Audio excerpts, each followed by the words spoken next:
Hi friends, ఎలా ఉన్నారు అందరూ?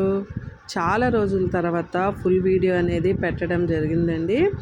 అయితే ఈ మధ్యనన్నీ నేను షార్ట్సే చేశాను. ఈరోజు నేను ఫుల్ వీడియో చేస్తున్నాను అనమాట. ఇక పైనుంచి మీకు అన్నీ కూడా ఫుల్ వీడియోస్ షార్ట్స్ అనేది మీకు పెట్టడం జరుగుతుంది, వీడియోస్ అన్నీ. ఈరోజు నేను రైస్ తోటి ప్లస్ మనం చపాతీతోటి కూడా తినే విధంగా ఒక గ్రేవీ, మష్రూమ్ గ్రేవీ అని చేస్తున్నాను కర్రీ. చాలా బాగుంటుంది, ఎగ్దమ్ చాలా సింపుల్గా అయిపోతుంది అనమాట. మనకి ప్రతిదీ రసం, సాంబారు ఇవన్నీ ఏమీ లేకుండా ఈ కర్రీతోటే మనం రైస్ కానీ చపాతీ కానీ చాలా హ్యాపీగా తినేయచ్చు అనమాట. నేను మష్రూమ్ తీసుకునేవి కూడా చిన్న చిన్న మష్రూమ్స్ తీసుకున్నాను.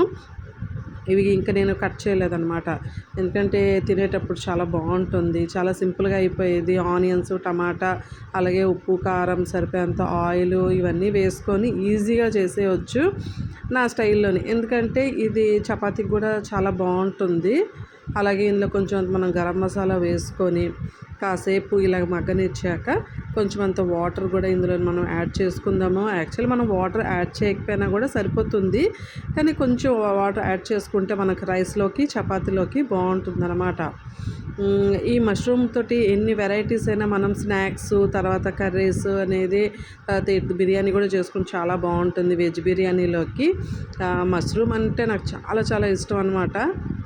అది మనకి నాటు మష్రూమ్ అయితే ఇంకా బాగుంటుంది కదా, కానీ అది సీజన్లోనే అయితేనే దొరుకుతుంది. కాబట్టి ఇలాగ ఇవి మనకి కావాలి, తినాలి అనుకునేటప్పుడు ఇలా చేసుకొని, మనకి ఆల్రెడీ కర్రీ అనేది ప్రిపేర్ అయిపోయింది, కొంచెం అంత కొత్తిమీర కూడా వేసుకుంటే మంచి టేస్టీ మష్రూమ్ కర్రీ రెడీ అయిపోతుంది. Thank you.